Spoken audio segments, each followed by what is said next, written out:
Depois que fui diagnosticada com câncer, não sabia como contar a notícia à minha família.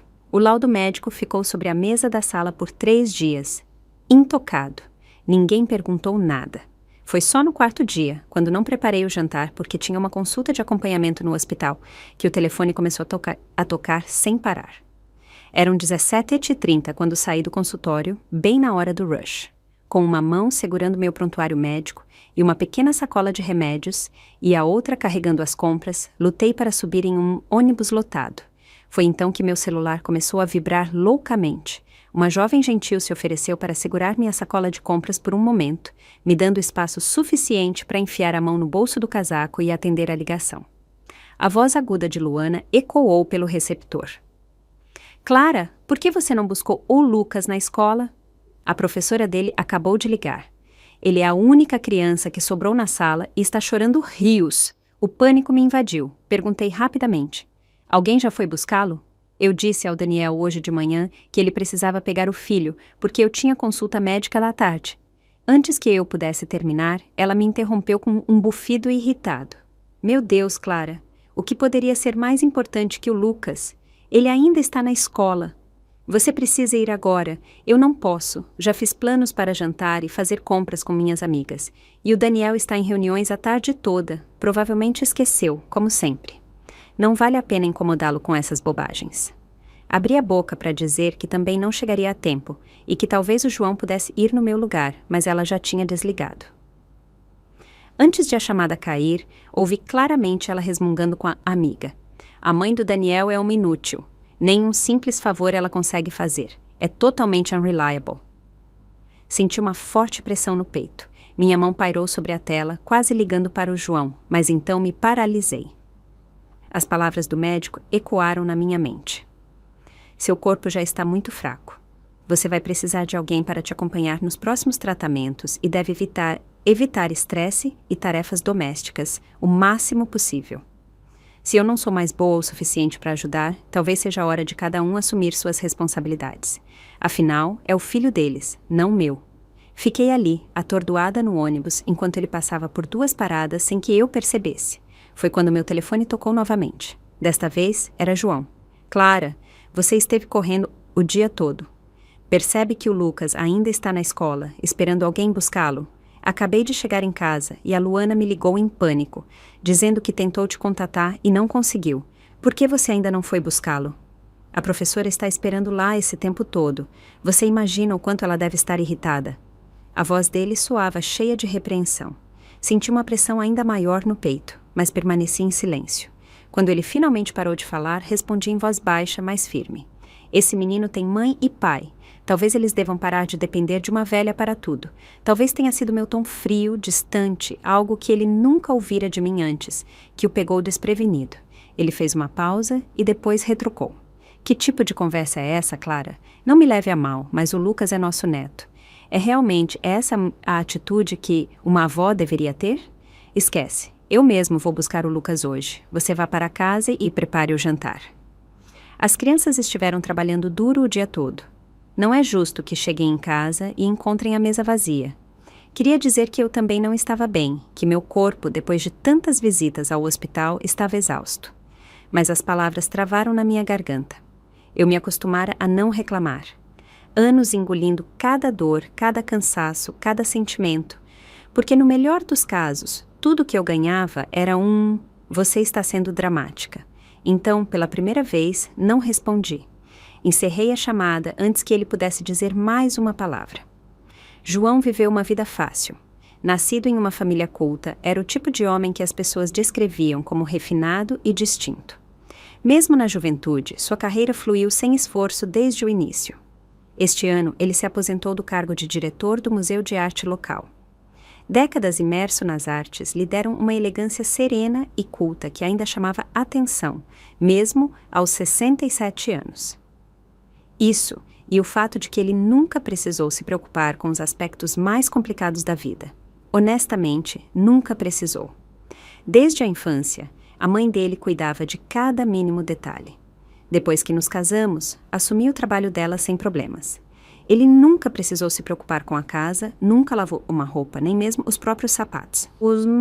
João acredita firmemente que um cavalheiro deve se manter afastado da cozinha. As tarefas domésticas, na opinião dele, só servem para manchar a pureza de sua aura artística. Mesmo após se aposentar, ele continuou tão ocupado quanto antes, prosperando na comunidade local e em centros para idosos, ensaios de coral, aulas de dança latina, violino. A agenda dele é mais cheia do que quando trabalhava. Todos o chamam de Professor João, o renascentista talentoso, admirado e adorado. Nossos filhos sabem que não devem esperar nada dele. Ninguém nunca pede que ele busque as crianças ou cuide delas. E então tem eu. Também estudei pintura na universidade. Ambos cursamos pintura a óleo. Eu era promissora, meus professores acreditavam em mim, mas então conheci João e me apaixonei profundamente. Depois disso, a vida me escapou das mãos. Os anos voaram entre tarefas domésticas, cuidando do João, criando nosso filho e, mais tarde, nosso neto. Sempre correndo, sempre ocupada, mas nada daquilo parecia realmente meu. Não faz sentido remoer isso agora. Enquanto o ônibus passava por ruas familiares, percebi que estávamos nos aproximando de casa. Mas por alguma razão, meu coração ficava mais pesado a cada quarteirão. Talvez fossem os primeiros sinais do câncer, a fadiga, a dor surda nos ossos. De repente, não tinha mais vontade de voltar para casa. A verdade é que eu não tinha outro lugar para ir. Meus pais já haviam falecido há muito tempo, e a maioria dos meus velhos amigos tinha suas próprias famílias e vidas ocupadas. Olhei fixamente pela janela do ônibus, e pela primeira vez, uma profunda tristeza me invadiu. 105 anos de vida, e eu não tinha ninguém com quem conversar, nenhuma alma. Cerca de 15 minutos depois, meu telefone tocou pela terceira vez. Clara, por que você ainda não está em casa preparando o jantar? O Lucas está fazendo um escândalo, dizendo que está morrendo de fome. O Daniel também está prestes a chegar, e eu não cozinho, você sabe. Devemos ficar esperando mais meia hora sem fazer nada?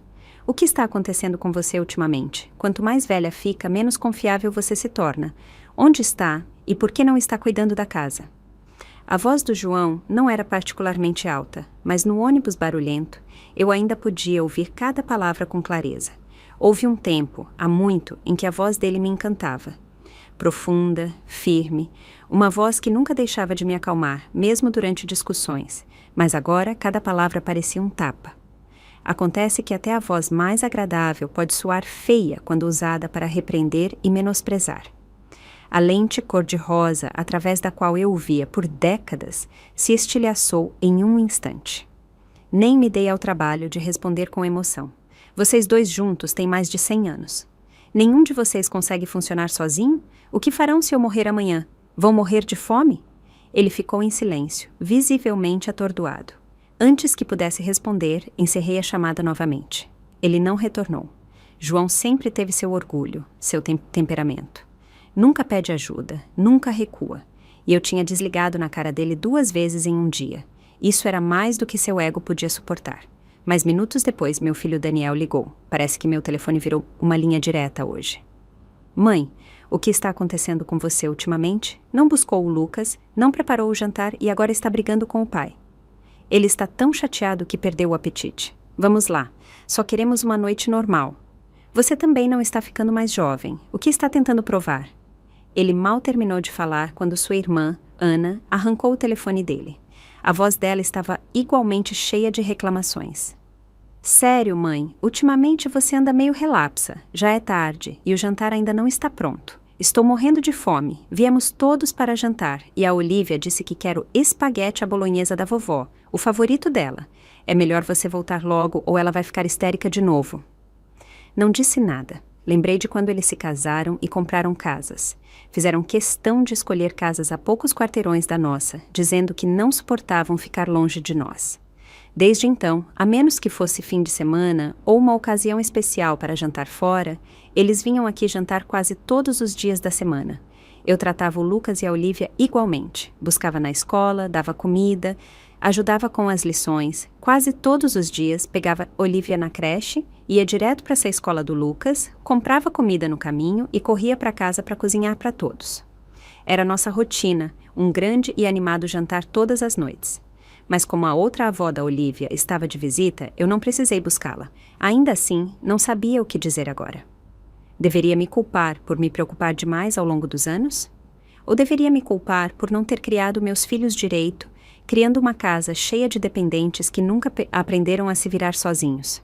Após uma longa pausa, respondi secamente: vocês podem jantar sem mim hoje. Não vou voltar para casa para o jantar. Depois de dizer isso, desliguei meu telefone. Finalmente, o mundo ficou em silêncio. Em algum momento, o ônibus já havia passado minha parada. A escuridão tomava conta da cidade e ruas desconhecidas se desenrolavam pela janela. Mas, pela primeira vez esta noite, eu tinha um assento só para mim. Que ironia! Pulei um único jantar e, de repente, todos vieram atrás de mim, como se eu tivesse cometido um crime terrível. E, no entanto, o laudo do diagnóstico de câncer de mama esteve na mesa da sala por 3 dias inteiros. Ninguém perguntou sobre ele. Eles se sentam naquele sofá todos os dias, grudados nos celulares, assistindo TV, jogando. Até a fruta eu troco cuidadosamente por outra fresca todos os dias. Eles nunca perguntam, nunca notam, apenas pegam e se servem. Mas por alguma razão, nenhum deles olhou para o laudo médico que estava bem ao lado. Só porque meu nome estava na capa, isso o tornava invisível para todos por padrão. Como eu, vivendo naquela casa por décadas, dando e dando, mas nunca realmente vista. Meus filhos sempre dizem: mãe, que sorte você teve de se casar com o pai. Nunca precisou trabalhar e pôde ser a esposa elegante de um diretor de museu de arte.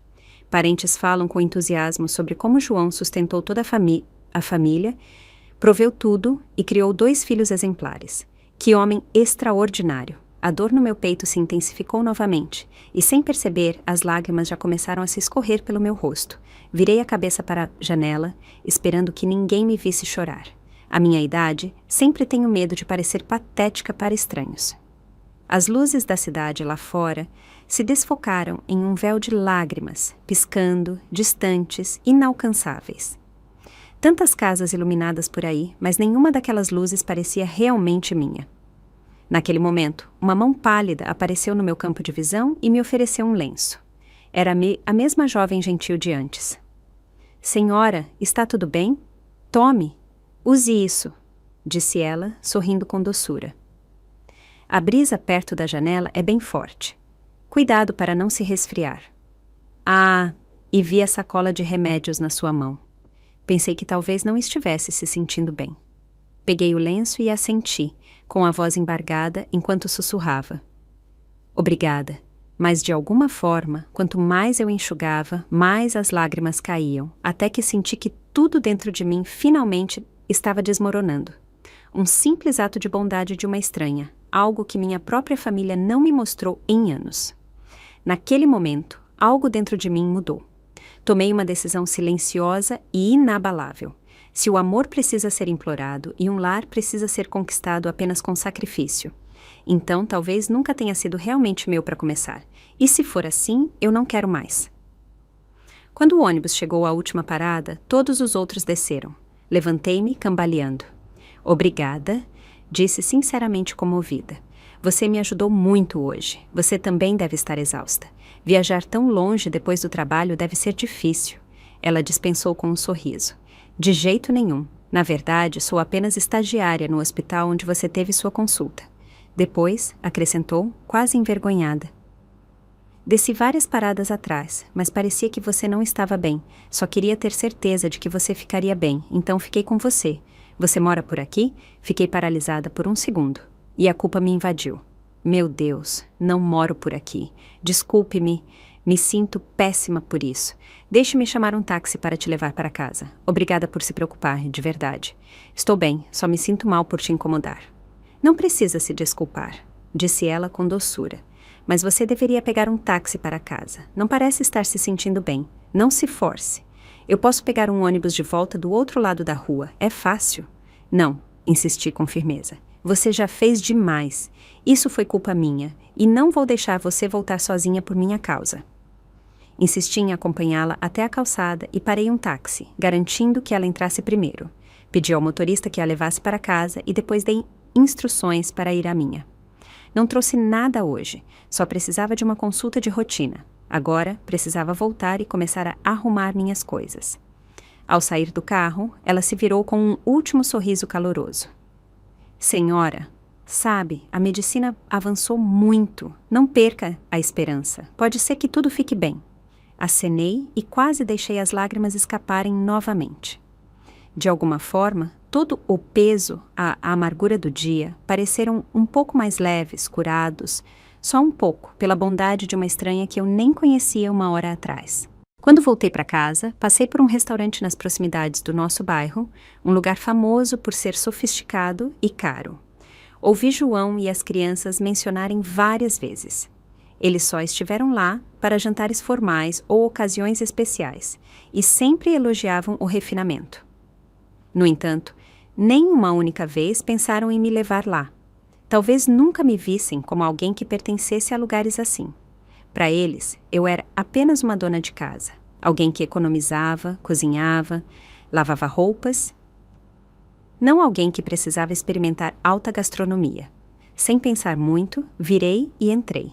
Pela primeira vez na vida, sentei-me sozinha e me presenteei com um jantar elegante e decente. As compras que fiz antes já haviam desaparecido há muito tempo. Joguei tudo no lixo quando desci do ônibus. Costumava me preocupar com cada real, tentando economizar para meus filhos e netos. Quanto menos luxos me permitia, mais podia deixar para eles. Até chamar um táxi parecia um desperdício que eu precisava justificar. Mas agora que estou doente, percebi que se há algo que ainda quero fazer, devo fazer. Ninguém sabe quantos dias me restam. Então, experimentei cada pedaço da comida que eles tanto elogiavam e, em silêncio, percebi que não era nada especial.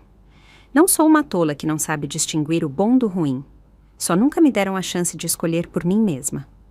Depois do jantar, caminhei lentamente para casa, deixando a comida assentar no estômago. Quando cheguei à porta, já passava das 22. No momento em que entrei, fui recebida por uma forte mistura de cheiros de comida e álcool no ar. A casa estava um caos. O jantar tinha acabado, e a mesa da sala de jantar parecia um campo de batalha. Pratos por todos os lados, guardanapos amassados, restos de ossos de asinhas de frango espalhados pela superfície. A sala de estar não estava melhor, como se tivesse sido devastada por um pequeno furacão. Luana e Ana estavam esparramadas no sofá, mastigando asinhas de frango fritas com os olhos grudados na TV. Lucas e Olivia estavam sentados por perto, imitando os adultos, cada um com um pacote de salgadinhos na mão, grudados em seus tablets, os dedos voando pelas telas, jogando. No quintal, João, Daniel e o marido da Ana bebiam cerveja e conversavam sobre planos de aposentadoria e tendências do mercado de ações, como se não houvesse um único problema no mundo pelo qual valesse a pena se preocupar. João sempre teve problemas estomacais e geralmente era eu quem o vigiava de perto, garantindo que ele ficasse longe do álcool, mas naquela noite ele bebia sem parar. Sem dúvida, o estômago o manteria acordado mais tarde, protestando com dor. Entrei pela porta, calcei meus chinelos e fiquei ali parada por um momento. Ninguém sequer olhou para mim. A primeira a me notar foi Luana. Ela me lançou um olhar rápido, com uma expressão impaciente, e voltou para a TV sem dizer uma palavra. Caminhei diretamente pela sala, indo em silêncio para o quarto principal. Mas, ao virar até a esquina para o corredor, me deparei cara a cara com alguém que não esperava ver. Ela parecia igualmente surpresa. Clara finalmente voltou, disse, tentando soar carinhosa. Eu estava dizendo ao João para te ligar. Está tarde e eu estava preocupada que não fosse seguro você estar sozinha. Fiquei congelada. A verdade é que a presença da Vivian na minha casa não era novidade. Desde que ela se mudou para um dos condomínios de luxo próximos no último ano, já tinha nos visitado algumas vezes, sempre como uma convidada educada.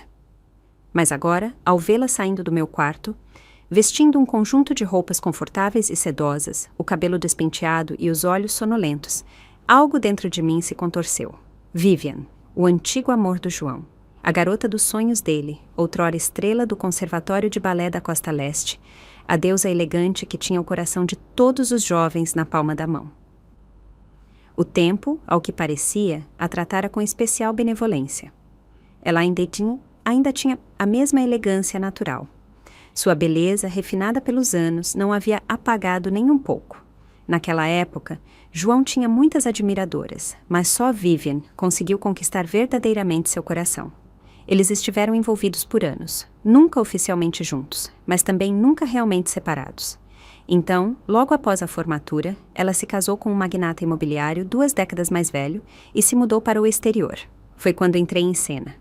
Com Vivian fora, aproveitei minha chance. Aos poucos me aproximando até finalmente me tornar a esposa do João. Embora ele nunca me oferecesse um grande romance, me deu uma condição. Clara, se nos casarmos, você terá que abandonar sua carreira completamente e se dedicar a apoiar minhas atividades artísticas em casa. E eu fiz isso, fielmente, ano após ano. Cumpri minha parte do acordo. Pensei que tinha conquistado meu lugar. Pensei que o capítulo com Vivian estava enterrado há muito tempo. João nunca mais falou dela e ambos fingimos que aqueles anos nunca existiram. Mas quando Vivian voltou e nos visitou pela primeira vez, lembro o quão tenso e desconfortável foi o reencontro deles. O ar entre eles praticamente crepitava com uma história não resolvida. Não demorou muito para que João reacendesse a conexão, e estava claro que as coisas tinham avançado mais do que me contaram. A voz de Vivian não era exatamente sutil. Ecoou pela sala, atraindo todos os olhares para nós. Daniel se iluminou ao me ver. Mãe, finalmente voltou. Onde você esteve até tão tarde? Tentamos te ligar tantas vezes e você não respondeu. Ele se virou para o sofá e gritou. Que bom que a Ana pensou rápido e pediu comida mexicana para a viagem. Acabamos de comer. Agora você pode começar a limpar a mesa, lavar os pratos e arrumar a bagunça. João interveio com um sorriso debochado, balançando a garrafa de cerveja. Clara, que tal se prepararmos algo extra, tipo pipoca ou uma tábua de queijos? Estou de tão bom humor hoje que acho que estou pronto para outra rodada. Antes que eu pudesse abrir a boca, Vivian pulou, nervosa, ansiosa para explicar. Clara, por favor, não se preocupe. Não quis passar dos limites. Só me senti um pouco tonta mais cedo e estava muito barulhento lá fora. O João sugeriu que eu deitasse um pouco no seu quarto. As crianças estavam todas na sala. Juro, não é o que você pensa. João, ao ouvi-la, imediatamente largou a bebida e correu até ela. Vivian, está se sentindo melhor? Perguntou preocupado, com um olhar fixo no rosto dela. Só então ele se virou para mim, com um tom tão frio que poderia congelar vidro. Ela é nossa convidada, Clara. Você precisa se comportar assim? Você ao menos lembra onde fica a sua porta? Estava começando a pensar que você se perdeu. Veja a hora. Esse comportamento é completamente inaceitável. Levantei a cabeça e o encarei. Um sorriso amargo se formou no canto dos meus lábios. E que tal uma convidada acabar deitada no quarto principal no meio da noite? Que tipo de comportamento é esse? E você, João, diretor de museu de arte, defensor do refinamento e da elegância, como exatamente você chama levar uma mulher solteira para a cama da sua esposa quando ela não está em casa? É essa a sua ideia de classe? O rosto dele escureceu instantaneamente. Você está criando drama de propósito. Isso é pura calúnia. Vivian ficou visivelmente desconfortável, puxando levemente a manga dele e sussurrando. João, para! Foi minha culpa. Se eu soubesse que a Clara ficaria tão brava, nunca teria usado aquele quarto. Mas meu peito já ardia. Minha respiração estava entrecortada de raiva. Não queria ouvir mais uma palavra. Virei-me e caminhei para o quarto sem me dar ao trabalho de responder. A tensão na sala era sufocante. Ninguém disse uma palavra. Ana correu atrás de mim e agarrou meu braço, tentando me parar. Mãe, o que está acontecendo com você? Perguntou com um tom de irritação. Você está sendo muito dura. A Vivian não estava bem, pegou um resfriado. O pai só a convidou para jantar para que ela não ficasse sozinha enquanto estivesse doente. Ela fez uma pausa e acrescentou com um tom de reprovação. E, honestamente, você pisou na bola hoje, e daí se o pai te disse algo? O Lucas ficou preso na escola. Claro que estávamos todos preocupados. Famílias devem cuidar umas das outras. Daniel se juntou a ela, suavizando um pouco no tom ao se aproximar. A Ana tem razão, mãe. Você ficou em casa o dia todo. Talvez não perceba o quanto é cansativo lá fora. Estamos sempre na correria. Chegar em casa e descobrir que não tem jantar é frustrante. Talvez tenhamos sido um pouco duros, mas não leve para o lado pessoal. Olhei para esses filhos que criei e senti um vazio frio se instalar dentro de mim. Nenhuma palavra de preocupação, nem uma única pergunta sobre onde estive, se comi, se algo deu errado.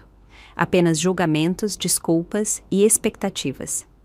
Então, o olhar da Luana caiu sobre a sacola da farmácia na minha mão. Sua boca se curvou em um sorriso sarcástico enquanto ela interveio, com a voz carregada de deboche. Exato, Clara. O Lucas quase chorou de fome mais cedo. Ele é tão pequeno ainda. E se algo acontecesse com ele por pular uma refeição? Ela olhou para a sacola e zombou. Parece que você teve um dia tranquilo de novo, comprando todos esses suplementos. Já te disse 1000 vezes, são uma perda de dinheiro. Melhor gastar com presentes para o Lucas e a Olivia. Pelo menos eles vão aproveitar. Ela riu e acrescentou. Se você está tão entediada, talvez devesse seguir o exemplo da Vivian. Pelo menos ela sabe se vestir bem e se comportar com classe. Na verdade, parece que ela combina perfeitamente com o João. Meu rosto virou pedra. Daniel rapidamente puxou a manga da Luana, percebendo a tensão que se intensificava. Que diabos, Luana? Você bebeu demais, e para constar, minha mãe sempre foi frugal. Quase nunca gasta dinheiro com ela mesma. Ele se virou para mim, tentando suavizar o golpe. Mãe, está tarde. Os pratos podem esperar até amanhã. Por que não ajuda as crianças a se prepararem para dormir? A Olivia disse que quer passar a noite aqui. Lentamente, olhei para cada um deles. Aqueles rostos que eu conhecia tão bem, e só senti uma fadiga fria que penetrava nos meus ossos. Nem um pingo de calor, nem um traço de preocupação genuína por mim como pessoa. Todos se apressaram em me dar tarefas, me repreender, me usar, mas ninguém perguntou se eu estava bem, se tinha comido, ou por que cheguei tão tarde em casa. Esse suposto afeto familiar não se compara nem à bondade de uma estranha em um ônibus urbano. Às vezes, não é a raiva que nos domina, mas o entorpecimento. Finalmente falei com a voz calma e firme, mas cada palavra caiu como uma pedra. Há algo que preciso dizer formalmente a todos vocês. Vocês já são adultos, têm suas próprias vidas, suas próprias famílias. É hora de pararem de depender de mim. A partir de hoje, não sou mais sua empregada não remunerada. Acabaram-se as buscas na escola, os jantares, as tarefas domésticas que vocês tomam como garantidas. Se precisarem que sejam feitas, deem um jeito. Não vou impedi-los, não vou interferir. Mas também não se preocupem comigo. Eu também não precisarei de nada de vocês. Minhas palavras caíram e a sala inteira mergulhou em um silêncio atônito. Todos trocaram olhares inquietos. Mãe, o que você está dizendo? Daniel foi o primeiro a falar com a voz tingida de incredulidade. Todos trabalhamos em tempo integral. Sem você, nem conseguiríamos buscar as crianças na escola. Ana interveio imediatamente. Exatamente. Não saímos do trabalho antes das 6. Às vezes mais tarde. Como vamos chegar em casa e ainda cozinhar? Você quer que passemos fome? Luana zombou com um tom de irritação. Clara, não é que te consideremos uma empregada nem nada assim, mas o João está sempre ocupado com suas atividades comunitárias. Alguém precisa cuidar das coisas em casa. E, francamente, você não trabalha. Ajudar um pouco não é grande coisa, né? É só algo para você não ficar entediada. Um a um, todos deram um passo à frente, tentando me convencer, raciocinando comigo como se eu fosse a pessoa sendo irracional. Mas tudo o que senti foi um fogo lento e ardente crescendo no meu peito. Não estou entediada, interrompi com frieza. E se vocês realmente acham que isso tudo não é grande coisa, tentem fazer vocês mesmos por um dia inteiro. Vejam como se saem. Sou um ser humano, não sua empregada doméstica não remunerada. Passei décadas gerenciando esta casa sem descanso. Agora é minha vez de descansar. Ana notou a mudança no meu tom e imediatamente suavizou a voz, passando o braço ao meu redor como uma criança tentando acalmar os pais. Mãe, não estamos dizendo que você não deve descansar, mas você não está trabalhando. Ficar em casa é descansar, né? Você só está chateada porque a Vivian veio hoje, não é? Ela não fez nada de errado. Estávamos todos aqui também. Ela é sua antiga colega de classe e não estava se sentindo bem. O pai só estava ajudando. Qual o problema? Quanto mais ela falava, mais meu peito apertava e a dor surda sob as costelas voltou a pulsar. Afastei o braço dela gentilmente e a encarei diretamente nos olhos. Minha voz era calma, mas firme, cada palavra carregada de propósito. Primeiro, ficar em casa não significa que estive descansando. Se não acreditam em mim, tentem se revezar nas tarefas da casa a partir de amanhã. Depois me digam o quanto se sentem descansados. Segundo, Vivian é a convidada do seu pai, não minha. Não vou dizer nada sobre o que acontece entre eles, mas não me usem para suavizar as coisas só porque não querem enfrentar a verdade. Talvez tenha sido a firmeza do meu tom, algo que nenhum deles jamais ouvira de mim, mas de repente a sala ficou em completo silêncio. Até o ar parecia mais pesado. Então, Vivian deu um passo à frente, enxugando as comissuras dos olhos com dedos delicados. Sua voz tremia ligeiramente, o suficiente para ser notado. Me desculpe, Clara. Tudo isso é minha culpa. Nunca quis me colocar entre você e o João. Fiquei tempo demais hoje. Devo ir embora. Sem esperar resposta, ela correu para a porta da frente, pegando suas coisas enquanto calçava os sapatos. Era evidente que queria sumir o mais rápido possível. As crianças, nervosas, correram atrás dela, murmurando palavras tranquilizadoras e desculpas. Antes que a porta se fechasse, um estrondo alto ecoou da sala de jantar. João havia batido na mesa com tanta força que fez os pratos tremerem. "Chega, Clara!" A voz dele ressoou pela sala. "Você está agindo de forma estranha desde a tarde. Chegar tarde já foi ruim o suficiente. Mas agora está procurando briga com todo mundo. Vamos ser honestos, é realmente só sobre o jantar ou é porque eu estava cuidando da Vivian? Por que você fica trazendo o passado à tona? Ela estava com febre, ardendo em 41 graus, e você ainda quer fazer um escândalo?" A voz dele continuava subindo, aguda e impaciente. Meu Deus! O coração deveria se expandir com a idade, mas o seu parece encolher a cada ano. Quando você ficou tão mesquinha? E, dito isso, ele agarrou o casaco e o celular e saiu furioso atrás dos outros, sem sequer olhar para trás. Se todos dizem que me tornei mesquinha com a idade, tudo bem, deixem-me ser mesquinha até o fim. Voltei direto para o quarto e comecei a arrumar minhas coisas. Não só por uma noite, não só para fugir daquela cama. Eu estava saindo desta casa para sempre. Não queria passar mais um dia sob este teto. Além disso, o médico foi claro. Eu precisava de paz, não de estresse. Não havia passado nem meia hora desde que entrei, e meu peito já estava apertado, minha respiração entrecortada. João não ficou fora por muito tempo. As crianças voltaram, assumindo que era apenas outro surto emocional. Suas vozes ecoavam pelo corredor, tentando acalmar as coisas. "Mãe, o pai está acompanhando a Vivian para casa. Está tarde, ela não deveria estar sozinha." "Vamos lá, mãe. Claro, a Vivian é elegante e bem cuidada, mas se realmente tivesse algo entre ela e o pai, teria acontecido anos atrás, não agora." "Exato, o pai tem 67 anos. O que ele vai fazer a essa altura? Mãe, hoje à noite nós mesmos vamos dar banho nas crianças. Descanse um pouco, tá? Amanhã de manhã você pode preparar o café e levá-los para a escola como sempre." As vozes deles se misturavam em um zumbido surdo de racionalização e negação. Cada palavra só tornava o ar ao meu redor mais pesado.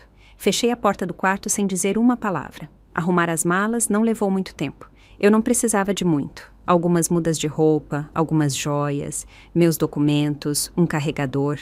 Era tudo. Após décadas nesta casa, era quase ridículo o quão pouco valia a pena levar. As 2 propriedades de aluguel que meus pais me deixaram sempre estiveram no meu nome. O aluguel era meu.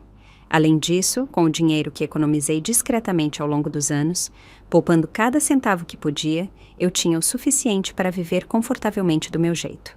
Eu planejava transferir as propriedades para meus filhos quando fizesse 80 anos. Agora, ainda bem que não tinha feito isso.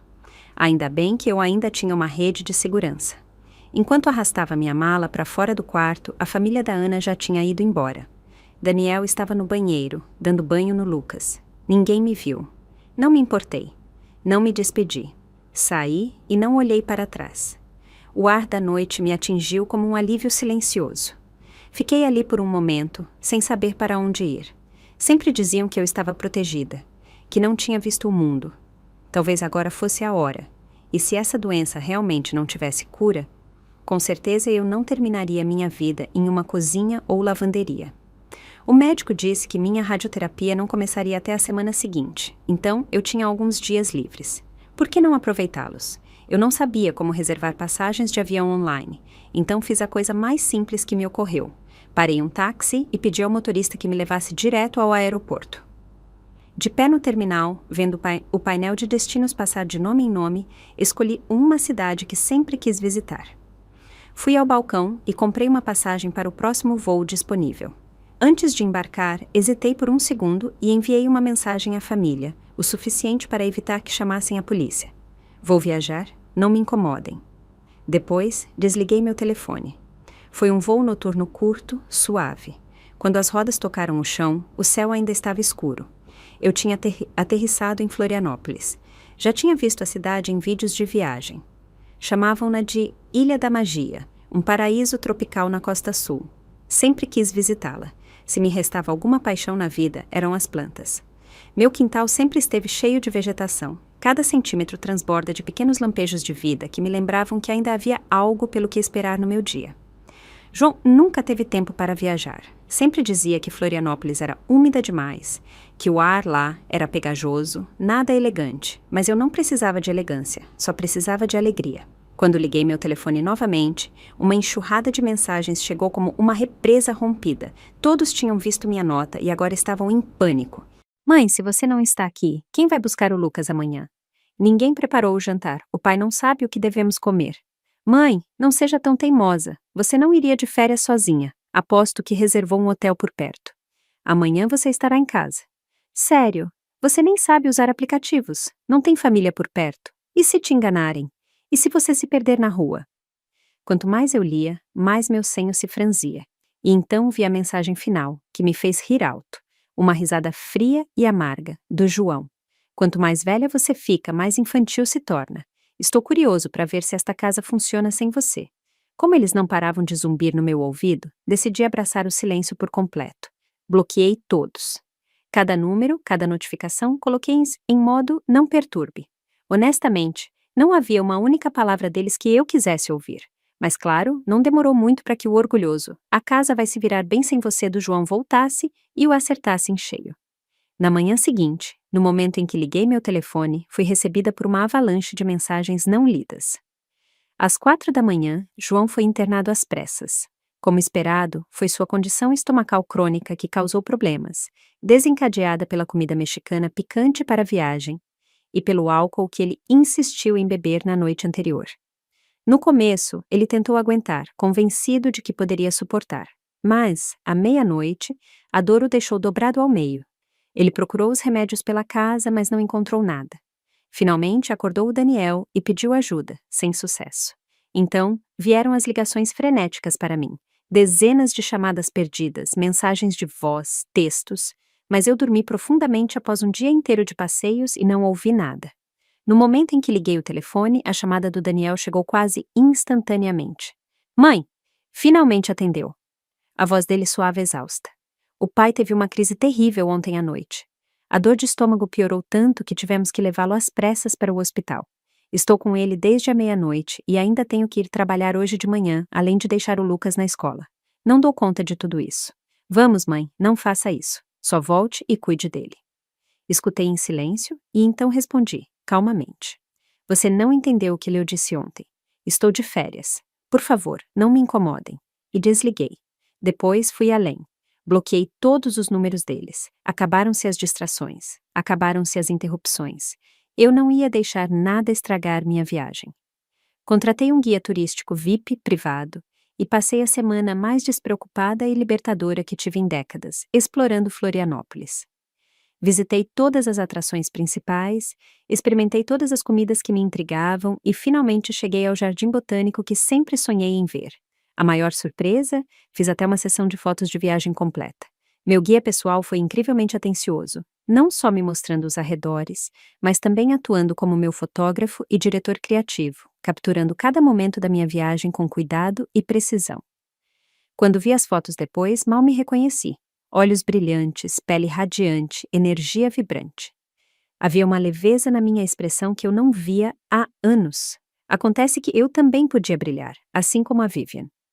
Meu guia até me ensinou a usar aplicativos de viagem no celular, serviços de transporte, reservas de voos e hotéis, mapas, avaliações de viagem. Finalmente, eu sabia como navegar pelo mundo sem precisar da ajuda de ninguém. Durante anos, toda vez que pedi aos meus filhos para me ensinarem algo simples, como buscar uma receita, como usar um novo aplicativo, eles me ignoravam, impacientes demais para se incomodar. Agora, eu não precisava mais de ninguém. Afinal, os tempos não me deixaram para trás. Dia após dia, eu me sentia mais leve, mais livre. Até meu corpo parecia mais forte, com mais energia. Mas quando finalmente voltei para casa, após aquela semana maravilhosa, e liguei meu telefone novamente, o que me recebeu não foi paz. Era o caos, como sempre. Um verdadeiro circo doméstico esperando bem na porta da minha casa. No final, tudo se resumiu a isso. Assim que a supermãe incansável, onisciente e nunca reclamona desapareceu do lar, tudo começou a desmoronar. E só então, quando finalmente começaram a buscar ajuda, eles perceberam quão profundo era realmente o problema. Contratar uma empregada para cozinhar e limpar não resolveu tudo, porque ela não cuidaria das crianças. Uma babá em tempo integral não fazia as tarefas domésticas. A cuidadora que podia cuidar da Olivia não buscava o Lucas, que agora estava na primeira série. Então, precisavam de uma segunda babá só para o turno da tarde. Um único ajudante não era nem de longe suficiente. E para piorar, João ainda estava internado, precisando de cuidados constantes. Foi então que eles finalmente perceberam o que eu tinha sido esse tempo todo. Uma operadora doméstica de serviço completo, multitarefas, de plantão, que não cobrava nada, não pedia nada e ainda oferecia suporte emocional sob demanda. De repente, o tom mudou. O que começou como acusações e reclamações virou tentativas melosas de me convencer a voltar para casa. Até o Lucas e a Olivia foram ensinados a se revezar nas ligações, suas vozinhas agudas ecoando no correio de voz. Vovó, sentimos sua falta. Volta logo. Seguiram-se textos doces, mas desesperados. Mãe, sua greve já durou demais. Por favor, volte para casa. Precisamos de você de verdade. E às 3 da manhã, uma última mensagem do Daniel, crua e devastadora. Mãe, não aguento mais. Ao desembarcar, não fui direto para casa. Fiquei no táxi, observando as ruas familiares passarem, me perguntando como me sentiria ao voltar, mas algumas coisas precisavam de um fechamento. Quando chegamos ao bairro, notei que haviam montado um pequeno palco na praça. Aparentemente, a comunidade estava organizando um evento. Olhei distraidamente até que 2 figuras familiares chamaram minha atenção, João e Vivian. Ele vestia um terno preto sob medida, ela um vestido vermelho esvoaçante.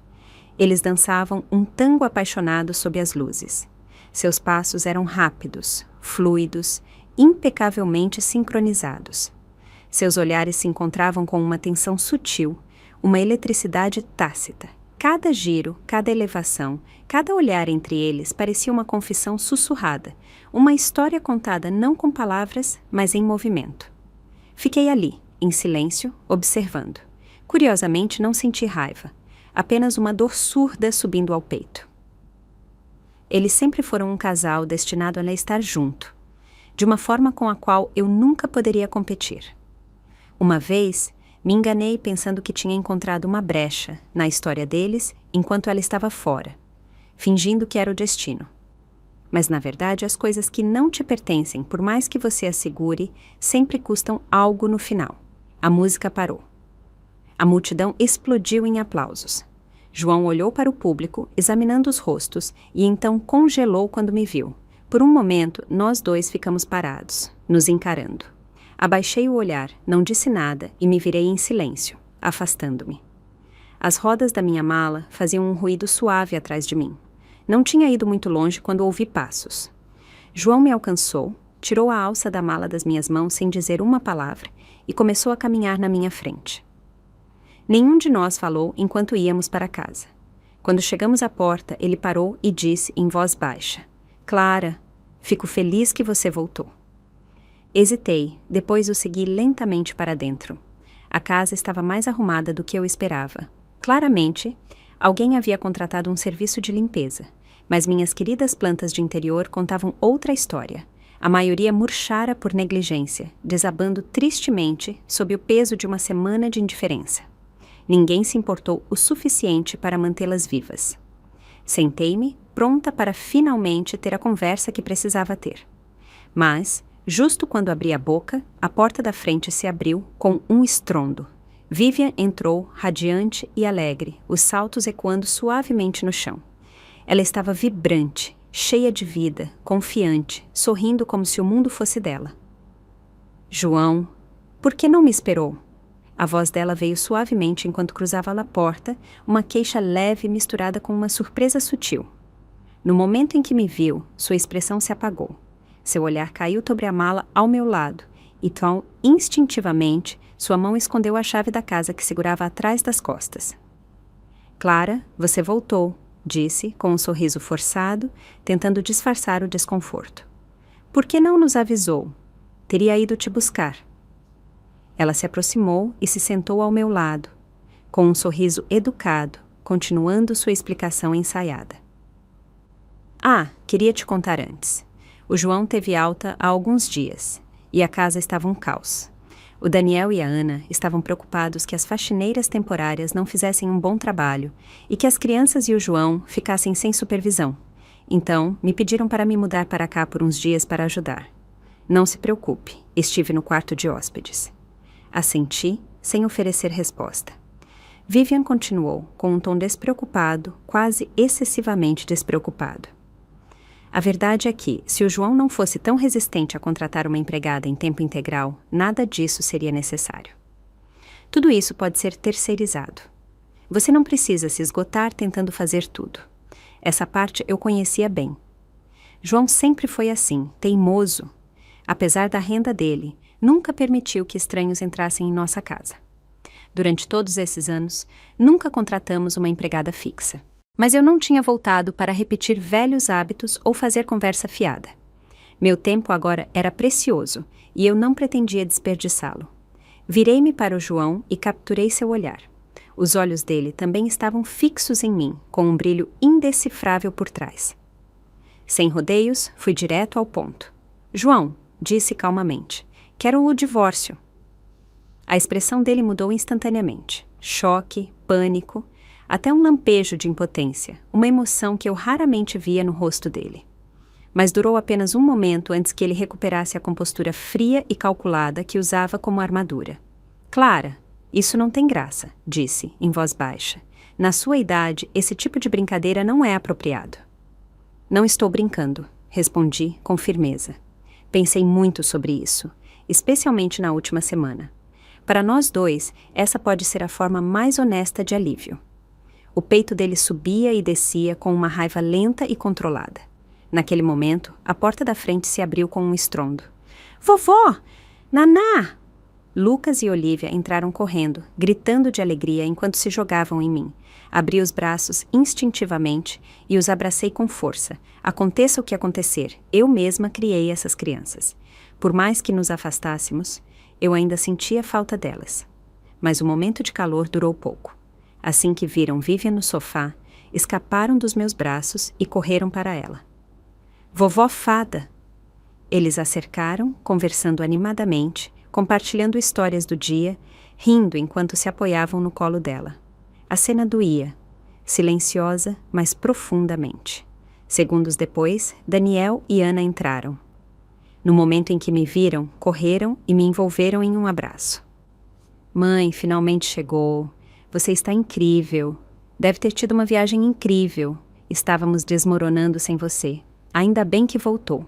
A verdade é que aquela faxineira que contratamos não estava funcionando. Melhor dispensá-la.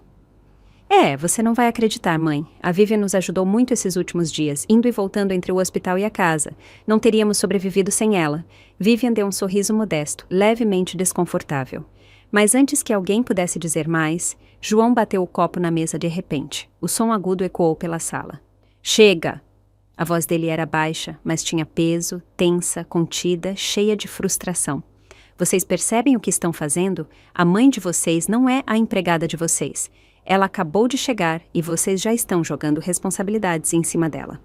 Não podem dar um respiro? A partir de hoje, todos voltem para suas casas. Tarefas domésticas, cuidado com as crianças, cuidado com os idosos, descubram sozinhos. Parem de jogar tudo nas costas da mãe de vocês sempre que algo dá errado. O surto do João silenciou Daniel e Ana completamente. Até eu parei por um momento. Surpresa. Era tão fora do comum para ele, o homem que passou décadas se mantendo à margem, enquanto eu cuidava de tudo, sem nunca levantar a voz por mim. Mas não havia tempo para pensar nisso. Desculpe-me, disse calmamente, mas não vou mais cuidar dos assuntos da casa. De agora em diante vocês terão que resolver sozinhos. Então, virei-me para o João. Se não houver mais nada, vamos ao escritório do advogado amanhã às 9 horas para assinar os papéis. O rosto dele empalideceu. Você realmente vai levar isso adiante? Perguntou em voz baixa e tensa. Daniel e Ana, ainda chocados com a bronca anterior, agora pareciam ainda mais atordoados, me encarando com incredulidade. O quê? Perguntou Daniel. Você vai se divorciar? Por quê? Isso não é por causa da tia Vivian, é? Ana acrescentou rapidamente. Ela só estava ajudando. Vimos tudo claramente, não há nada entre ela e o pai. Você está dando voltas demais nisso. Balancei a cabeça. Não fazia sentido explicar nada a eles. Que João dissesse o que quisesse depois. Voltei a olhar para ele com a voz firme. Pensei nisso cuidadosamente. Vou terminar este casamento para sempre. Mãe, você tem 65 anos, disse Daniel com desespero. Foi dona de casa a vida toda. Como vai se virar depois do divórcio? Interveio Ana. Te colocaram na cabeça essa coisa de viva sua vida. Não seja ingênua, mãe. As pessoas só querem seu dinheiro. Mesmo que conheça alguém novo, acrescentou Daniel. Não será tão confiável quanto o pai. Vai ser doce no começo, mas no final, você vai acabar sendo só a cuidadora dele de novo. As palavras dele se acumulavam, cada vez mais altas e emotivas. Mas tudo que eu sentia era exaustão. Não estou pedindo aqui a opinião de vocês. Interrompi bruscamente. Esse divórcio é entre seu pai e eu. Nenhum de vocês deve se meter. E para constar, não estou desamparada. Dediquei décadas a este lar. Legalmente, tenho direito à metade de tudo. Além disso, as 2 propriedades e a herança dos meus pais são mais que suficientes para viver confortavelmente. Não preciso que se preocupem. Isso os calou. Eles pareciam genuinamente atônitos, claramente sem saber que eu tinha planejado tudo isso há muito tempo. Virei-me para o João. E então? Ainda está esperando que eu mude de ideia? Ainda resiste em seguir em frente? O ar na sala ficou mais denso. Eu sabia exatamente o que mais importava para ele. O orgulho, acima de tudo, especialmente na frente dos outros, especialmente na frente da Vivian. Então, acrescentei, em voz alta, o suficiente. Se não quer fazer papel de ridículo na frente dela, faça isso de forma limpa, sem drama, sem atrasos. Ele apertou a mandíbula, assentiu lentamente, cada palavra forçada entre os dentes. Tudo bem. Se é isso que você quer, vamos fazer. Você receberá o que te pertence. Não vou segurar nada. O peso que pressionava meu peito há anos subitamente se dissipou. Assenti suavemente. Bem dito. Levantei-me e saí. João não disse nada, embora seus olhos estivessem vermelhos. Daniel e Ana apareceram atrás de mim, em pânico, suplicando com vozes entrecortadas. Mãe, o que você está fazendo? Está destruindo essa família. Você está louca? Não olhei para trás. Não respondi. Depois de sair, me mudei para um apartamento mobiliado perto do centro. Tranquilo, simples, perfeito. Cozinha, lavanderia, tudo o que eu precisava. Foi um lugar que a Graça me ajudou a encontrar. A mesma jovem que uma vez me ofereceu um lenço no ônibus. Ela cresceu em uma cidadezinha rural, pagou seus estudos sozinha e construiu uma vida na cidade. Forte, autodidata, gentil. Depois daquela noite, trocamos contatos. Quando soube da minha situação, ela se encarregou de me ajudar. Encontrou o apartamento, me conectou com um cuidador profissional para me ajudar durante a radioterapia. Uma vez instalada, convidei-a para jantar como agradecimento. Foi uma conversa calorosa, simples e sincera, do tipo que eu não tinha há anos. Naquela noite, enquanto me preparava para dormir, o grupo da família voltou a apitar. Nomes familiares, ruídos familiares. Luana, Ana, o marido dela. Agora todos se revezavam para tentar me convencer a reconsiderar. Mãe, você já está muito velha para um divórcio. É vergonhoso. Pense bem. Depois que você for, o pai ainda é um bom partido. Tem uma pensão ótima. É gentil. Vai ter mulheres fazendo fila. Você vai se arrepender. Um erro, mãe. Um grande erro. E então, Daniel enviou a mensagem que mais doeu. Se você pode ir embora agora, quando mais precisamos de você, não espere nada de nós no futuro. Não espere que eu te chame de mãe nunca mais. Fiquei olhando aquela mensagem por um bom tempo. Depois, sem hesitar, saí do grupo e bloqueei todos os números, exceto o do João. Afinal, ainda tínhamos que finalizar alguns trâmites. Naquela noite, finalmente dormi profundamente, pela primeira vez em muito tempo. Na manhã seguinte, chamei um carro às 8h30 e fui para o escritório do advogado. Por cortesia, até enviei uma mensagem ao João lembrando a hora e o endereço. Cheguei cedo. Às 9h30 em ponto, João apareceu na porta. Só então respirei aliviada. Ele estava com barba por fazer, olheiras, exausto, desleixado, muito diferente do homem refinado que sempre se orgulhava de ser. Não me surpreendi. Depois de passar a vida inteira acima de mim, deve ter sido insuportável se ver de repente abaixo, superado em todos os sentidos. Assinamos o acordo rapidamente e fomos direto à prefeitura para finalizar os trâmites do divórcio. Quando entregamos os formulários, o funcionário parou por um instante, visivelmente surpreso. Mas a profissionalidade prevaleceu. Ele nos olhou e perguntou, com naturalidade: "Motivo do divórcio?" João não disse nada. Seu rosto era uma parede vazia de indiferença. Sorri levemente. Se precisamos de chamemos de diferenças irreconciliáveis. O funcionário pareceu desconcertado por um momento, provavelmente se perguntando como duas pessoas com tão boa aparência podiam se separar tão facilmente. Mas ao ver a clareza com que dividimos tudo, bens partilhados, 50 e 50, sem disputas, ele evitou a mediação e apenas processou o papel. Quando os trâmites terminaram, virei-me e fui embora. João ficou paralisado atrás de mim, o rosto ainda mais pálido. Não voltei para ver a reação dele. Enquanto ele ainda estava lá, atordoado, eu já estava em um táxi, seguindo em frente. E, de repente, a vida pareceu mais leve, mais livre. Os tratamentos de radiação foram duros, e houve dias em que meu corpo doía de fadiga. Mas, no geral, foi suportável. E, pela primeira vez em décadas, eu tive espaço. Um espaço real, sem interrupções, para respirar. Graça vinha ao hospital quase todos os dias. Às vezes me ajudava a falar com os médicos, às vezes apenas se sentava comigo durante o almoço, conversando, me animando com aquela força silenciosa que a caracterizava. Outros pacientes pensavam que ela era minha filha. Muitas vezes sussurravam: "Você tem sorte de ter uma filha tão atenciosa." Com o tempo, conhecia-a melhor. Ela cresceu em uma cidadezinha conservadora, onde tudo favorecia seu irmão mais novo.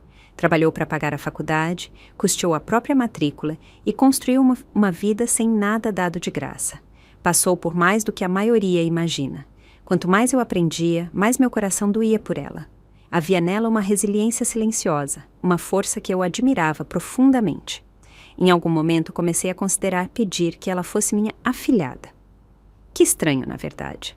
Supostamente, este seria o trecho mais difícil da minha vida, lutar contra a doença e recomeçar sozinha. Mas, de alguma forma, tornou-se o capítulo mais tranquilo que conheci em anos. Passava a maioria das manhãs no hospital. As tardes e noites eram minhas, livres, sem pressa. Ainda assim, o silêncio podia ficar denso. O silêncio abria espaço para os medos se infiltrarem. Todo paciente com câncer, por mais forte que seja, tem esse medo. Eu não era a exceção. O médico me aconselhou a buscar uma distração. Caminhar mais, tomar ar fresco, manter o equilíbrio emocional. Graça lembrou que uma vez contei que pintava na universidade. Ela me encorajava com carinho a tentar de novo, nem que fosse por diversão. Mas fazia décadas que eu não pintava, nem lembrava por onde começar. A ideia de pegar um pincel parecia estranha, distante. Até que numa tarde, durante um passeio tranquilo, passei por um pequeno estúdio de arte, escondido em uma rua lateral. Tinha aquele charme nostálgico. Luzes quentes, música suave, o inconfundível cheiro de óleo de linhaça e tela. Entrei, inicialmente por curiosidade. Lá, sentada diante de um cavalete, estava uma senhora pintando em total concentração. Fiquei fascinada. Fiquei em silêncio atrás dela, observando por quase meia hora antes que ela me notasse. E nós duas congelamos. Era Denise, minha professora da universidade, aquela que uma vez acreditou em mim mais do que qualquer um. Ela já tinha mais de 80 anos, o cabelo grisalho, o corpo mais frágil, mas ainda pintava, e sua reputação só crescera com os anos. Quando me reconheceu, seu rosto se iluminou com calor e incredulidade. "Clara, você ainda tem aquele olhar. Eu te reconheceria em qualquer lugar." Ela me serviu chá enquanto conversávamos. Contei tudo sobre os anos que passaram, sobre minha vida. Ela ouviu em silêncio, E então me olhou com aquele olhar firme de sempre. Sempre soube que você tinha um talento incrível, disse. Você não deveria ter deixado isso para trás. Balancei a cabeça. Faz décadas. Esqueci tudo. Ela sorriu com doçura. Então comece de novo, do zero. Só para você, sem pressão. Considere um hobby, algo que te traga alegria. Algo em mim amoleceu. Pela primeira vez em anos, senti um peso sair dos meus ombros. Naquela noite, peguei um pincel. As primeiras tentativas foram desajeitadas. Minhas mãos estavam rígidas, minhas linhas tremiam, as técnicas haviam desaparecido há muito. Quase me envergonhava de quão enferrujada eu estava, mas continuei. Dia após dia, praticava, lentamente, com constância. Comecei a lembrar. Recuperei meu ritmo e, com ele, redescobri uma parte de mim que achava perdida para sempre. Uma tarde, Denise revisou algumas das minhas peças de prática. Seus olhos brilhavam com um orgulho silencioso. Sempre disse que você não era só uma boa aluna, disse em voz baixa. Há emoção nos seus traços. Você conta histórias com suas cores. Você tem profundidade. Ela fez uma pausa e acrescentou. Para ser honesta, Clara, se você não tivesse se casado tão jovem, provavelmente seria uma artista profissional. Abaixei o olhar, sorrindo levemente. Desculpe-me, professora, de verdade, por desperdiçar o dom que você viu em mim. Ela deu um tapinha gentil na minha mão e respondeu com um sorriso caloroso. Mas nunca é tarde, querida. Você ainda tem tempo, está só começando. Fiquei em silêncio, e dessa vez, verdadeiramente, profundamente, acreditei nela. Desde que voltei a pintar, meus dias de tratamento pararam de parecer tão pesados. A pintura virou meu refúgio, minha distração, minha terapia. As horas passavam mais leves, o medo diminuía. Até a dor parecia mais suportável quando minhas mãos estavam ocupadas misturando cores na tela, exceto pelas interrupções ocasionais. João, depois que bloqueei seu número, começou a ligar de números aleatórios, sempre com alguma desculpa, sempre com uma razão trivial. Você lembra onde coloquei meu terno cinza? Você pegou aquele álbum de fotos velho do quarto de hóspedes? Que camisa devo usar para o casamento do nosso primo? E, uma vez, incrivelmente, aquela flor que você gostava acabou de florescer. Quer vir em casa vê-la? Às vezes, a voz dele soava carregada de álcool. Já está escuro lá fora. Por que você ainda não está em casa? Cada vez que ele tentava, eu bloqueava um novo número sem hesitar. Não respondia. Não queria. Não precisava que esses ecos do passado invadissem meu espaço, puxando minha cura com fios que eu já havia cortado. Honestamente, nem entendia o que ele estava tentando fazer. Ele e Vivian, depois de tantos anos separados, finalmente não tinham obstáculos os separando. Até as crianças aceitaram. Não era essa a chance dele de recuperar a história de amor que perdeu? Então, por que ele continuava se agarrando a mim de formas tão estranhas e desajeitadas? Talvez as velhas chamas nem sempre sejam sobre paixão. Às vezes, são apenas hábitos que se desfazem lentamente. Quase descartei tudo como a incapacidade dele de deixar ir, até o último dia da minha primeira rodada de radiação. Graça e eu tínhamos acabado de sair da ala de tratamento. Ao passar pelo pátio, os vi, João e Vivian.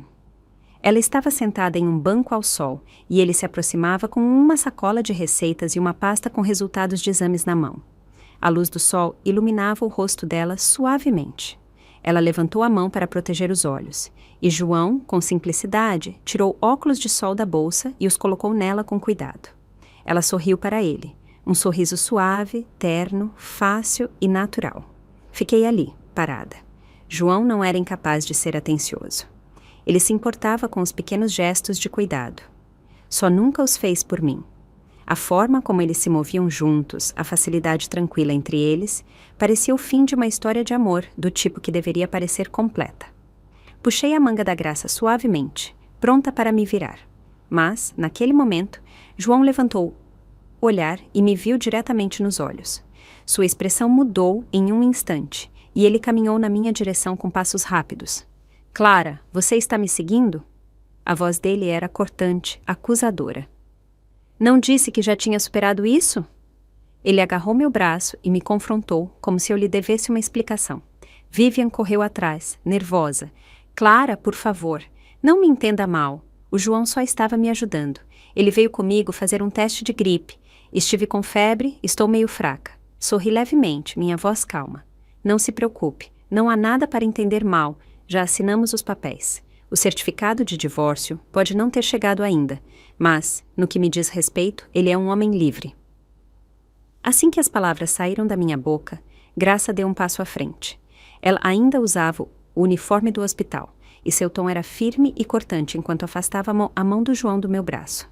Senhor, por favor, não toque nela. Este é um hospital. Ela se virou para Vivian. E você, se está com febre, coloque uma máscara. O espaço público não é sua sala de estar. Vivian corou e recuou um passo, envergonhada. João, notando de repente a bata de paciente aparecendo sob meu casaco, empalideceu. Você está doente? Perguntou com a voz insegura. O que você acha que estou fazendo aqui? Um tratamento facial? Retrucou Graça. É grave? Devo chamar alguém? Posso conseguir o melhor médico. Interrompi com expressão neutra. Não é nada grave. Terei alta amanhã. Mas obrigada pela preocupação. Virei-me para ir embora.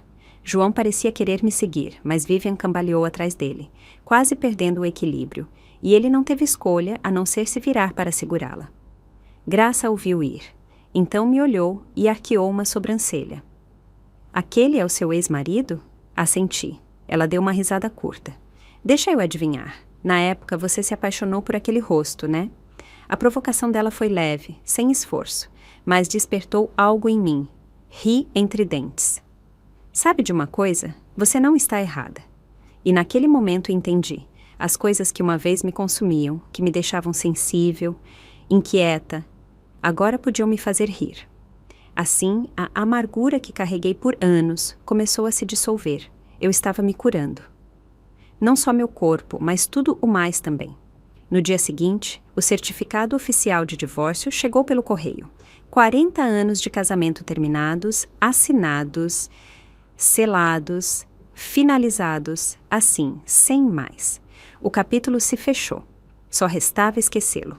Com esse peso finalmente fora do meu peito, fiz algo que não fazia há anos. Postei nas redes sociais. Um brinde a mim mesma por ter a coragem de escolher a liberdade nesta idade. A notícia se espalhou rápido. Parentes e velhos amigos começaram a se aproximar um a um, cheios de curiosidade e preocupação. A maioria nem tentou esconder a surpresa. Não me dei ao trabalho de explicar. Dava a mesma resposta vaga repetidamente. Não éramos mais compatíveis. Mas ninguém engolia. Vamos lá, disse um primo com sarcasmo. Você está dizendo que depois de 4 décadas, de repente percebeu que não eram compatíveis? Outros foram mais diretos, alguns divertidos, outros condescendentes. Logo você vai se arrepender, disse um vizinho com um sorriso debochado. Espere até o João encontrar outra, aí você vai perceber. Assim que ele se casar de novo, acrescentou o outro, você vai ver o erro que cometeu. Era quase risível, como se eu tivesse sido descartada, uma mulher abandonada se agarrando a uma fantasia de independência, como se meu valor fosse definido apenas por ser esposa de alguém. Mas olhei para minha vida, realmente olhei, e a pesei cuidadosamente. 3 propriedades, economias de sobra, uma afilhada jovem, gentil e brilhante que me cuidava como família. Um primeiro tratamento contra o câncer concluído com resultados promissores. O médico disse que com check-ups regulares e cuidados adequados, provavelmente não encurtaria a minha vida. Meus dias nunca foram tão tranquilos, tão meus, mas não me dei ao trabalho de explicar isso a ninguém. Aprendi a lição mais importante de todas. Você não deve sua paz à compreensão de ninguém. Então, em vez de perder tempo com fofocas e julgamentos, me dediquei a pintar. Graça, sempre minha incentivadora, continuou me encorajando a compartilhar meu progresso. Você deveria criar uma conta, insistiu. Não só para se conectar com outros artistas, mas para mostrar a outras mulheres que nunca é tarde para recomeçar. Você poderia inspirar tantas pessoas, mulheres que se sentem presas, invisíveis, esquecidas. Poderia lembrá-las de que não estão sozinhas. No final, cedi. Ela me ajudou a criar uma conta e a chamou de Tinta e Graça. Uma homenagem sutil tanto à arte quanto à vida que estávamos construindo do zero. Comecei a postar discretamente fotos do meu progresso, meus esboços, minhas telas. Sem entrevistas, sem autopromoção, apenas a intimidade silenciosa das pinceladas, das cores, das camadas se formando na tela. Para minha surpresa, a conta começou a crescer. Primeiro lentamente, depois com firmeza. Cada vez mais pessoas se juntavam, alguns colegas artistas, outros estranhos, simplesmente atraídos pela beleza serena da reinvenção. A plataforma acabou me contatando para colaborações, oferecendo parcerias publicitárias e promoção. Sem querer, me tornei uma criadora de arte modestamente popular, ganhando uma renda extra. Mas nunca mostrei meu rosto. Cada foto, cada vídeo, mostrava apenas minhas mãos trabalhando, ou a silhueta suave de mim pintando em um feixe de luz solar. Apenas uma mulher reconstruindo uma vida em silêncio. Um novo começo. Sem barulho, sem rótulos, sem desculpas. E assim, os dias passaram, tranquilos, com propósito, em paz. As práticas da graça finalmente terminaram, mas, devido às suas qualificações acadêmicas, o hospital não pôde oferecer um cargo fixo e a busca por emprego não estava indo bem. Então, tomei uma decisão que a surpreendeu até mesmo a ela. Ofereci financiar seu doutorado. A educação é seu passaporte, disse a ela. Se você gostou dessa história, pode se inscrever no canal e curtir esse vídeo. Você pode me apoiar enviando um super obrigado para ouvir mais histórias como essa. Até a próxima!